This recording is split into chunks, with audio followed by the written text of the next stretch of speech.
Uh, hey, hey, just want to let you all know that I'll have my reviews for the newest episode of Daredevil Born Again and You, Me, and Tuscany, and also a movie I should have posted my review for a couple months ago that I'll finally get to soon, Goat, this coming week. But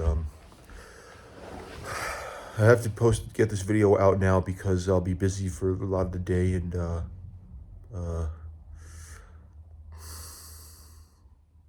who am I kidding? Anyway, this is not really the usual time I post this video, and it's a bit early for me, but because I'm leaving for work in a little while, I felt the need to share this now. Um, well, because I really can't stand the lack of silence anymore, and I feel like now is the time to address this. I really can't stand the lack of action anymore, and I feel the time to comment on this is now. So this is a message for the people running the Walt Disney Company right now, Mr. Josh D'Amaro and Miss Dana Walden, regarding the release of a film they are promoting, but I feel they really need to do much better now with only 43 days left until it hits theaters, and that's the Star Wars The Mandalorian Grogu. Mr. D'Amaro, Miss Walden,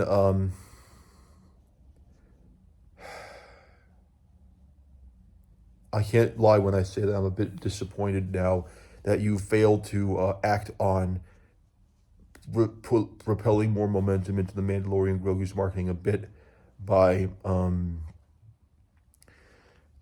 by failing to do things that I would have hoped you have done by now, which is now there are some of these things you did make up for in other ways by the lack of Mando and Grogu being the center movie to hype up people for during the Disney shareholders meeting and that being Toy Story 5. That was made up for at the Oscars with the much more hilarious bit of Pedro Pascal and Sigourney Weaver presenting best visual effects, and best production design, while also chastising Kate Hudson for petting Grogu and Conan O'Brien ridiculing Grogu for being unable to clap. And you have been putting out TV spots since after Hopper's opening weekend during football games, baseball games, and basketball games, along with having a same spot at the Oscars and a brand spot with new footage during March Madness. But I still feel like you could have done better, especially having a trailer for Mando and Grogu themed to the Super Mario Galaxy film from that movie, like how there was one for Beetlejuice 2 in front of Despicable Me, and another for Paddington 3 in front of Dogman. And this is what really grinds my gears a bit and makes me a little easy here. I would have thought now that the writers' strike has been averted that you would have put Pedro Pascal on Saturday Night Live on the last 3 shows in May before it was too late and before Man Who Grow comes out. The fact that you haven't really gets on my nerve. I mean, you could have talked to Lord Michael about having Pedro Pascal on one of your May shows to promote your films. Instead, we get Olivia Rodrigo, which no shaming her. I'll watch her episode regardless because she's one of my top 10 favorite artists of today. So I'm fine with that one. But you could have just put them on May 9th and May 16th. And what do we get? Matt Damon on May 9th, whose movie The Odyssey doesn't come out till July, and Will Ferrell, who doesn't even have a movie coming out at all this summer. Like, are you serious? Are you serious right now? I don't want to get ahead of myself, Disney, and maybe I could be overreacting to this, but I'm starting to fear that you're beginning to mess up again and starting to forget to act on the Mandalorian Grogu's newfound momentum with its much better marketing after that much better new trailer from February. And don't get me started on the people who are complaining about how we have no story for the film yet, when the new trailer, in a way, kind of spells out what the story is, and that's Din Djarin and Grogu looking for a certain hut as a mission from the New Republic, as a way to kind of get information about where certain important things that the Imperial remnants are looking for be found before they find them first. And then of course, and you could probably see in the rest of the trailer that the huts the twin cousins of Jabba the Hutt get word of that, and they send like they form an alliance with the Imperial remnants to hunt down Mando and Grogu by hiring bounty hunters. Like in the trailer, their Embo from the Clone Wars goes to Din's homestead, and from what it looks like, it seems Din Djarin and Grogu will be split up most of the movie, and that we'll see like Grogu on a journey of his own to kind of not only rescue his father, but also his father Din, but also find peace in knowing that he'll be able to let go of him if once Din's gone.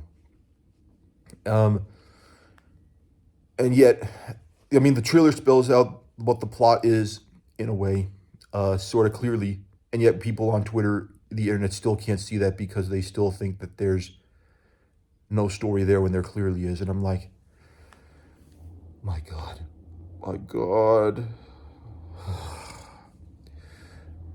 you're really effing up. You're starting to F up again, Disney, Josh D'Amaro, Dana Walden, especially you, Asad Ayaz. And don't get me started on laying off 1,000 employees in marketing. Like, this is not what you should be doing when you have not just Devil Wears Prada 2 and Toy Story 5 coming out, but also Mandalorian Grogu as well. Like, I expect better from you, and I really think this has to change like right now.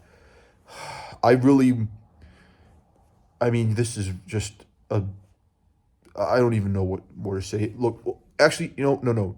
I do know what to say. I just don't know if you'll be smart enough or fast enough to listen in time. Unfortunately, seems to be no time to put The Mandalorian on ABC Sunday nights now, so that window's passed. But I do expect a hell of a lot better from you now with this writer strike averted and no actor strike to worry about, hopefully, if you don't mess that up along with the directors. So here's what I'm expecting from you, and I hope that you get this done. I want one more final trailer out this month, either at CinemaCon during the Disney presentation, which Jon Favreau will be at CinemaCon before that presentation, and I hope that there's a final trailer for The Mandalorian Grogu that you release either online after it's shown at the Disney presentation or on the Monday following the week of CinemaCon for the release week of Michael Jackson's biopic, because you've got to put that trailer in front of films that will attract large audiences like Michael, Devil Wears Prada 2, Mortal Kombat, The Sheep Detectives, the 3D Billie Eilish concert movie, and more. And I also hope that you push that trailer to really show point blank what the story is and kind of explain it without giving too much away, because I feel like people are just so impatient at seeing story, a movie trailer without a story presented until they see it, and I feel like something has to be done about that. 2, I hope you put tickets on sale right when that trailer drops, either when that trailer drops or on May the 4th, because I feel like tickets have to go on sale now to really show that go on sale soon and we need to know when they'll go on sale soon, because I feel like a high pressure production usually helps by allowing people to be given context. And 3, I hope that you, along with having the cast go on late night talk shows and daytime talk shows now, I really hope that you can also be smart to not screen Mando and Grogu at Cannes and have its world premiere in Los Angeles and also a premiere in New York City too. Along with allowing 1 week early free screenings of the film in IMAX in select IMAX theaters around the country, to really get people to go see it and see what they think, and if they like it, it'll help boost ticket sales probably more than they need to be right now. I'm really serious, Disney. You've really got to really up your game now with these next 43 days, because while I do think you're marketing the film actively, I still think I'm now feeling that you could do a little better. And these featurettes are one thing and the spots are one thing, but after that much better new trailer, I was kind of hoping for more. But I really want you to do better with this, because we're only 43 days out now, and I really am hoping that, and I really believe that this film can break even or be a sleeper hit, so that way Dave Filoni won't lose the Star Wars movie he's working on to you folks at Disney, like how George Lucas lost his first 2 films to American Graffiti and THX 11382, Warner Brothers Universally editing room, until the success of A New Hope gave him the power to force them to undo that, which he said is like cutting off the fingers of children when a studio cuts your films against your will. So I'm warning you, Disney, please get to Mando and Grogu's marketing fixed ASAP and make that film succeed, and don't cancel Dave Filoni's movie. Thank you.